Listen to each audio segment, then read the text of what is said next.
Hey everybody, it's Brad. And I'm Krista. Sorry, we got to do that again. That was wrong. Hey everybody, it's Brad. Hey everybody, it's Brad. And I'm Krista. With the Big Family Homestead. And we are here to talk about a real live movie review. The Reliant. Mm-hmm. This movie. And book. It was based on a book. Well, here's the scoop. Mm-hmm. Okay. It's a new movie. Mm-hmm. Here's the deal. A channel subscriber sent us this book in the mail, and we were very grateful. Mm-hmm. It is written by Dr. Patrick Johnston. And it's a kind of a dystopian future book. Our daughter Claire read it. Our daughter Hope read it. They both loved it. They both loved it. And without giving up too terribly much, there won't be any spoilers. No spoilers. No.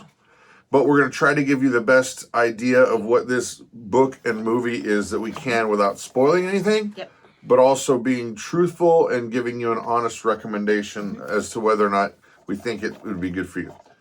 So the book generally is set in a kind of a prepper situation. Mm-hmm. Modern time, like right now time. And then the dollar collapses. The U.S. economy collapses, and I won't go into why. Mm-hmm. And there is a serious problem in society. Mm-hmm. Now, with that, imagine what happens when chaos reigns and people get hungry and you know, people that don't have start wanting to take from people that have, and then you add in elements of jealousy and desperation, really. I mean, that's a lot of the things that happened were out of desperation. Yeah, and so that's where this movie is set. Mm-hmm. Now, I will come right out of the gate and tell you, this is chock full of a lot of scriptural, biblical doctrines, topics, challenges for you to think about. Oh, yeah. And where we are mentally as a society, and where do we put our hope? Our hope, yeah. Yeah, and there are times that, okay, let's go like this. This is definitely a movie and book that is written from a biblical perspective. Yep. That the elements of the story challenge you to really reassess what you believe about certain doctrines, certain social constructs, how you feel about things like defending your family. Do you believe that that's okay? Right. Do you believe it's biblical? And being prepared for any scenario. Yeah. Any scenario. I mean, we're in central Wisconsin. We have weather. That's a scenario. But any scenario you should be ready for. Well, in this very handsome Kevin Sorbo, he seems to be like ruling the Christian movie world these days. Yeah, he really does, yeah. He's one of the actors. He's not in the movie a lot. He's not in there a long time, no. He's not in there a lot, but I think he does an excellent job. Yes. There are other actors that do an excellent job. Let's talk about some of the, maybe, I don't know, some of the acting's a little challenging. Some is a little bit challenging. There's one particular actor that in the movie kind of flip-flops. Bipolar. She seems very bipolar. Don't say she, then I know. Well, she seems very bipolar.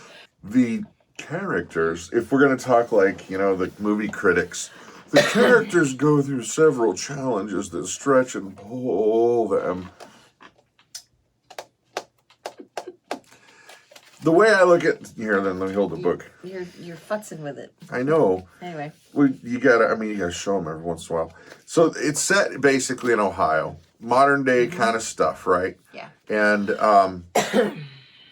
there are real life what if preppery, but scenarios that are challenging the Christian mind, the biblical mind. Do what do I believe about this? Is this okay? Right. How far is too far? Right.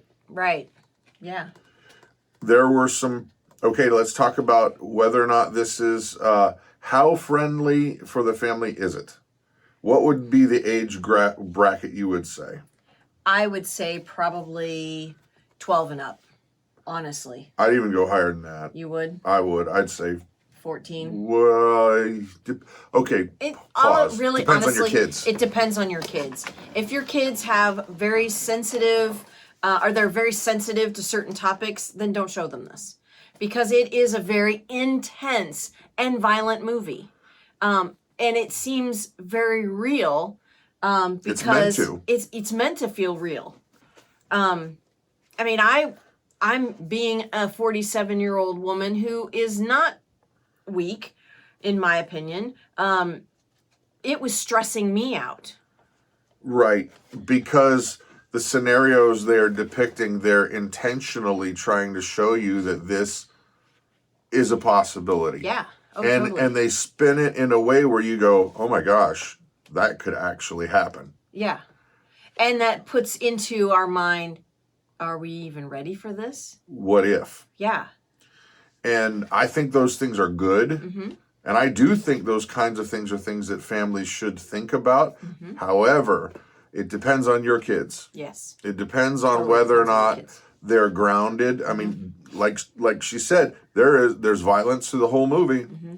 There's blood through the movie, Yeah. but it's depicted in a way that is not fantasy. Not at all.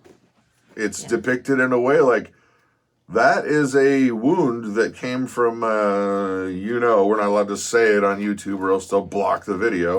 Right. But you get the idea.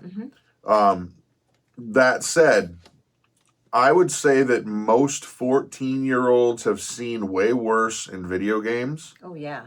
In regular TV and shows. Regular old TV. Heck, Star Trek is, considered, one of the bastions of liberal awesomeness, and yet they blow laser holes in everybody all the time, and it's like no big deal. Right. Because So- there's no blood. Yeah. Well, another But thing. they'll blow up worlds, and it's no big deal. Right. Another thing about this movie, it is very clean. There's no foul language whatsoever. In terms of, There is no. What do you mean? well, I mean, because there's violence. Yes. Go ahead. We already said that. But there is no foul language. There is no inappropriate scenes. I don't know how else. Adult scenes. Inappropriate scenes in any way. So that is very nice to not have that aspect in a movie. One thing I will say is that throughout the entire film, there are lots of moments of the characters being stretched in which some are very solid in their faith. Yes. And some are very challenged in their faith. And some are wavering. And some actually have none. Yeah. And I think it's an eye-opener that now this is my opinion. This is kind of like my summing up. Okay. And then you sum up. Okay. I think it's the kind of thing where it's one of those movies where it's a good thing you watch it because you're like, oh my gosh, this kind of thing is a possible scenario. Sure, there's Hollywood added to it. I could criticize and nitpick it. That actor did this or this, but overall, that's not the message. The message is there. I mean, I'm a sound designer, guys. I do audio recordings for a living. And let me tell you what, whoever mixed the film, your subwoofer is set wrong. Please. Anyway, but I'll get off that. A lot of it sounded like it was recorded in a bathroom. Sorry. We'll give them the benefit of the doubt and say their mix environment was less than optimal. Yeah, it was. But that's just Brad. That's our professional critique. Well, mine. Yeah. But overall, is it worth getting it? Yes. Oh yeah, definitely. Is it worth watching it, even though Yes. it's going to be a hard watch in some spots? Yes. Yes. Yeah. Without spoiler alerts, is it a good overall thing to kind of ingest and chew on? Mm-hmm. I think so. Yeah, definitely. Oh, I completely agree. You know, and I with my thing, you know, a lot of movies that are made don't really follow the storyline of a book. This one pretty much does. Pretty close. There is just a couple of things that they didn't line up exactly. But for the majority, they follow the book, which is fantastic. So, I'm gonna give it 2 thumbs up. If I had I three really- thumbs, if I I would had give it three- 3. But that would be weird and freakish to have 3 thumbs. Here, put your thumb up. Then we 3 got thumbs. 3. So yeah, I really enjoyed the movie, even though it stressed me out. It was definitely something that was eye-opening and saying, okay, I think we need to prepare a tad bit more. But And also, too, there is an Amazon link down below, and I want to point this out, that what we got, we actually didn't get ours from Amazon. No. We got ours from Walmart, but the crazy thing is it's the same price on Amazon as it was for Walmart, but you can probably get free shipping, so you don't even have to drive to if go you get have it. Prime, then you get it for free. It's same price. Yeah. And besides, it sends us $1 or $2. We're Thanks. helping our family out. Overall, I do like it. Yeah, I definitely like it. Okay, pet peeve, though. The audio? No, well, the audio was a pet peeve. Yeah. The audio, and one of these things, this is nuts, and I don't know why. Especially Christian movies. And yes, this is nitpicky. I'm telling you right out front. And you're gonna agree with me, and I know you know what I'm thinking about. It's on the cover. Oh. It's on the cover. I don't know why Christian movies insist on doing this. It doesn't matter what kind of heck on earth, and I've been living on the ground for months in the cold, and I've had no way to do my hair, makeup, and nails, but they look perfect. Perfect. There was a few times. These ladies look perfect. There was a few times where the hair didn't look perfect, but then there was several times where it was like, okay, she went to the salon. Thing. She just came off, getting her hair done, and it was just. Oh, and her scarf drives me nuts.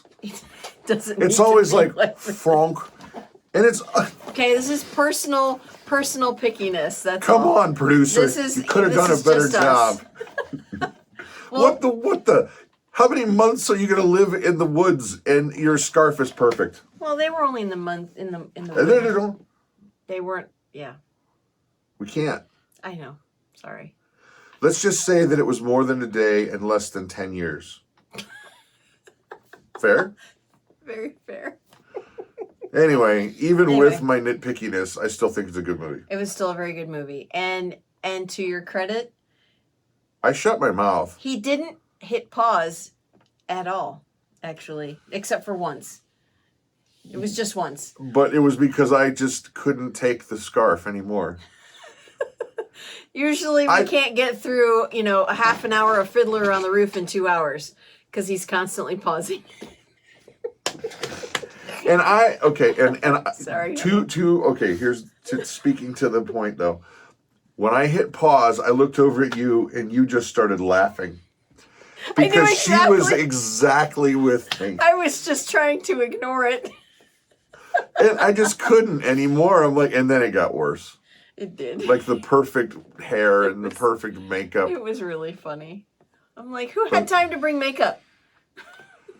So let's not watch this for that kind of vibe. No, watch it for the content of This message. The message of the movie. So there it is. There's a link down below. In spite of our awesome review. Hope you enjoyed it. 4 thumbs up. I'm Brad. I'm Christa. You guys are not. Oh. But you should still have a blessed day. Yes. That's our dogs. We gotta go. Bye. Bye.